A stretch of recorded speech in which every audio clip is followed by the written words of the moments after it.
All right, welcome to another episode of The Fundable Founder. I'm here today with Kristin Taylor, co-founder and CEO of Radical Plastics. Welcome, Kristin. Thank you. Thanks so much. Yeah, so really interested in hearing about your origin story and your fundraising success. But first, why don't you tell us a little bit about Radical Plastics? What's your elevator pitch? Well, Radical Plastics has developed a patented catalyst that renders conventional plastics biodegradable in case they end up in the environment. So it's a really unique technology because it is a drop-in replacement for the plastics that people are using now. It still looks the same, processes the same, performs the same. It's very economical, and it's still recyclable. So it supports the circular economy. But if these materials end up in the environment, they'll biodegrade in a matter of months. So they won't pollute the environment for centuries. Centuries, right? So, I mean, with that pitch, all my plastic is made with this, right? Now, is it? It should be, right? Yeah, right. So let's go to your origin story. I know you have an interesting background that led to this. So why don't you just tell us a little bit about your background and why you just decide to launch Radical Plastics? Sure. My co-founder, Dr. Yelena Khan, and I are both veterans of the plastics industry. We've both been in the plastics industry for over 25 years. I spent the first half of my career with ExxonMobil in their packaging films division. So I saw like the sheer volume of material that's going out the door for short-term use applications. It's just staggering. And Yelena, spent the first half of her career making plastics more stable. So trying to devise chemistry that made plastics last forever. So that's kind of where we came from. And then we met around 2006 at a bioplastics company called Metabolics, where we had this really unique corn-based plastic that was biodegradable. We thought it was great. But the problem is it didn't perform the same as regular plastics. It didn't have the same properties. It was really hard to process. And oh, by the way, it was 5 times more expensive. So the applications that we could really service at that price point were really, really limited. Sure. And unfortunately, that company wound down its plastics business around 2013. But Yelena kept thinking, how can I devise something I can add to regular plastics so that if they end up in the environment, I can use my knowledge of chemistry to degrade them in a reasonable time frame. And so she had always been thinking about this. And then she was reading a patent one day for this waste material from the mining industry called fine mineral matter. And it's just a very fine gray powder with a really unique blend of metals. And they were selling it into agriculture through a zero waste initiative. And farmers were blending this in with the soil to make the soil healthier for the next growing season. Right. She looked at this chemistry and she was like, this is what I've been trying to formulate. So she got some of this material, she did some bench scale testing and realized that it actually worked. So she called me around the spring of 2018, about 3 years ago, and asked if I wanted to join Cleantech Open with her. Okay. She needed a business partner, and I had been in business development and management roles for 20 plus years. So we did Cleantech Open the summer of 2018. And then in January of 2019, we ended up winning the national competition of Cleantech Open. So that's when we started to fundraise. And we closed a small round that summer of 2019. So that allowed us to quit our day jobs and do this full time. So we've been at this kind of less than 2 years. How much did you win in the Cleantech Open?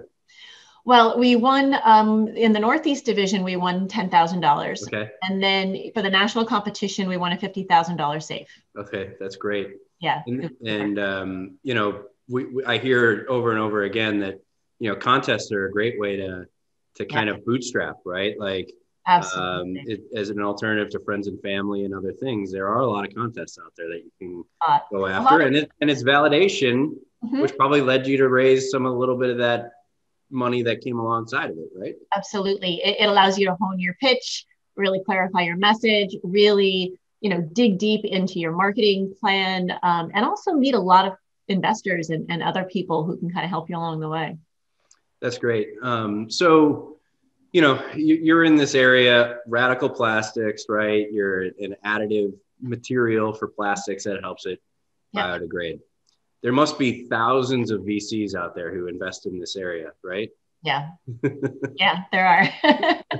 How did you go about determining who you wanted as investors and how to approach various investors? Yeah, that's a good question, because I think initially we made the mistake of dropping everything and talking to anyone who would talk to us. Yep. And we ended up going to a lot of luncheons where we're pitching to 50 angel investors. who have never invested in materials. They've only invested in software or biotech and knew nothing about our industry. And, we realized pretty quickly that we needed to be more proactive and focused in who we talked to. And so we did some research online. We talked to a lot of people about who is really active in this space, who cares about this, who's raising a fund, who invests in hard tech. And so we kind of found the right people eventually. And actually, we had a term sheet from the VC probably early summer of 2019. Mm-hmm. And everything looked good on paper, but Yelena and I just didn't feel comfortable with the investors themselves. I think they had a lot of opinions, and yet they didn't know our market very well. Even though they invested in hard tech, it wasn't specifically in plastics.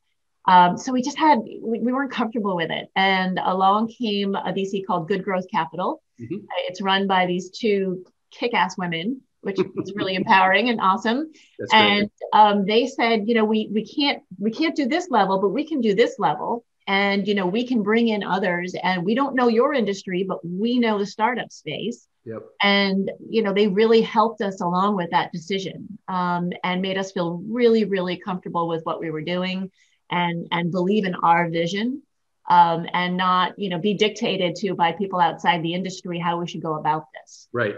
So that was really important to us. Yeah. And when you're going through the fundraising process, how do you balance all those opinions you're getting from people? Because some of it is good feedback.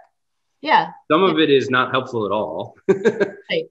And how do you make those determinations? Because everyone has an opinion. Oh, everyone has an opinion. Everyone has an opinion, especially something like this where it's so broad, the applications we could go into. And our first application specifically is in agriculture in soil degradable mulch films. This is the plastic. If you've ever driven by a commercial farm, you see rows and rows and rows of plastic. And right now it's all non-degradable polyethylene. So farmers have to pay to have it collected and disposed of. So with our solution, you can just till it into the soil, and we're providing a real benefit to the farmer. It's not just a green story or a nice, feel-good marketing story. We're providing a big cost savings and a benefit to the farmer. And that's why we chose the application. So we talked to so many investors who said, you have to go into shopping bags, you have to go into packaging. They just thought they really knew our industry. And we said, trust me, we thought about this for a long time. And we chose this one application to go first because of all of these other challenges. So, you got to stick with your gut and what you know. That said, you do have to take the constructive criticism and, provide the data and the thinking behind your decisions and your convictions. Was there anyone along the way that gave you really good advice that you kind of took to heart and really kind of provided that inflection point for success in fundraising, or multiple people? Yeah, I think there were multiple people, but I would say in particular, Maureen Stancic-Boyce from Good Growth Capital was one of the first who really stepped up and believed in us and said, you guys know this industry, and don't be afraid to say, I respect your opinion, but I've been in this industry for 25 years. And here are the top 3 reasons why we're not doing bags right now. Trust your experience and your knowledge. So that was really, really important to us, that she really believed in us. And she said, and don't be afraid to say, I don't know. Someone has a question at you during a pitch, say, you know what, I don't have that information right now, but that's a great question and I'll get back to you. Can I get your email address? I'll respond to you in the next 24 hours. What were some of the challenges in fundraising that you weren't anticipating that you encountered and wish you had known about going into it? Yeah. First of all, I didn't know it was so male dominated. I've been in a technical field my whole life, and I didn't realize how male dominated it really, really was. So that was enlightening. It was interesting. And I think one pitch we had in front of a room full of angels during their quarterly luncheon or whatever. This older gentleman who was really nice, very kind of grandfatherly. He said, it's just wonderful what you girls are doing. And he said, but how does your husband feel about this? How does your husband feel about you starting a company? And I was kind of like taken aback. I think I stammered like, he's fine with it, or, you know, but that was kind of enlightening to me, is that there is kind of this old school culture that still exists. Yeah, for sure. And I think, you know, in hearing a lot of these stories, I'm recognizing a lot of things that I didn't quite see either. Like that one's pretty blatantly It's bad. pretty blatant, yeah. And you didn't mean anything bad. No, I know. But, you know, it's like, oh, we're there. Okay. And so do you have any words of encouragement for other women founders out there about the fundraising process and how to go, you know, what you think that, you know, how they can be empowered to do this? Yeah, I would say take advantage of connections, because what I have found is there are so many women who are willing to help you out, willing to make a connection or an introduction, a warm introduction to someone who could potentially help you. So, I mean, definitely connect with other women and take advantage of that. Shamelessly take advantage of that, because I mean, personally, I've had people help me, and I'm, you know, climbing with one hand and trying to pull people up with the other. Right. And that's how it should be. And, you know, it's been challenging to be a woman in a technical field for 25 years. So let's help each other out and take advantage of those connections, because there's so many great people out there, and men as well, willing to make warm connections for you. So just, you know, make the most of those connections. Great. And so were there any, you know, any other words of wisdom that you'd like to share with regards to fundraising, whether it's the early stage or the first VCs you talk to, or just something about the process even that just you think works really well? I mean, I would say I'm an engineer by education, so I'm kind of meticulous naturally. And I think one thing that really helped us out a lot is I had our data locker set up on Dropbox, ready to go. So that if we even got an inkling of, well, we might be interested in you, you know, could you share? Yep, here you go. Yep, here's here a link. Go. I had it all ready, you know, in 5 different folders, you know, separated by subject, and you know, already had rebuttals to every single question we've ever had. I've taken notes at every, you know, meeting. So I was relatively prepared. And I heard a really good analogy the other day. I didn't make this up, but someone, I think it was on How I Built This, or they were interviewing a very famous entrepreneur. And he said, you know, is it luck or is it talent? What really got you to where you are now? And he said, you know, I'm a California boy, so I equate it to surfing, you know, and you catch this fabulous, perfect wave. But there was a lot that went into getting to that point. You know, you've got to really practice your surfing. You've got to be out there at the right time. You've got to know the opportunity when you see it. You've got to be ready. And yeah, that wave is good luck, but you've got to be ready for that wave. That's fantastic. I think that's really great advice. I'm going to use that surfer reference. It's a good analogy. It's a great visual, right? You can see, you know, sitting out there all day waiting for one wave, and you just don't know when it's going to come. So you better be prepared. But be ready. You know, investors want to know that you're prepared, because that in turn means you're prepared when customers ask questions, and when, you know, there's a M&A opportunity and you're prepared for that, or hiring, right? You have to be prepared to find the right people when they come along as well. So just exhibiting those traits along the way helps build that trust and helps build that relationship with the potential investors, because they're getting to know you. And investing in you and your capabilities. So I think that's great advice. So you went on, you raised your round in the summer of 19, is that right? Of 2019, yep. Okay. And was that angels, VC, you mentioned the one venture capital firm that led, but was it a syndicate of a group? It was, yeah. It was a syndicate. It was a convertible note. And, you know, we had an offer for an equity round. And again, Good Growth Capital came in and said, well, we can't do this level, but we can do this level. We can do a convertible note. And, you know, as soon as we had that first investor, a lot of the other people we had talked to jumped in on the round. So it was a kind of a combination of angels and people we had known. 2 of our former CEOs, you know, who knew us really well. That's great validation in and of itself. It was really nice validation. And so it was a really good round, and we felt really, really comfortable with everyone who was on board, which was really important to us. How long did the courtship last with Good Growth Capital? Like, how long was it building that relationship before they issued a term sheet? Yeah, probably about 2 months, 2 or 3 months. Okay. Yeah. I mean, that's pretty typical time frame. It takes that long to get to know somebody, Yeah. and get to know if you want to be in a partnership with them for the next 5, 7, 10, 12 years, right? Yeah. Yeah, exactly. So that's good. Were there any questions you asked them along the way that you think allowed you to get to know them better? Well, I think what was most enlightening is I asked them for a list of CEOs I could talk to. Okay. You know, a list and I even went on their website and looked at their portfolio and picked a few off their portfolio and cold called them, you know, or found them on LinkedIn and, you know, reached out to them and talked to them. And that's really what convinced me that they were the right partner. Just the way that the other CEOs talked about them as an investor and as a partner. That's great. You know, that was really important that I vetted them very, very well. And I heard really, really genuine feedback about how they're not only a great investor, but, you know, here was a specific situation where I didn't know what to do and I went to this person. And so that was really encouraging, you know, the stories and the feedback I got from the other CEOs who they'd invested in.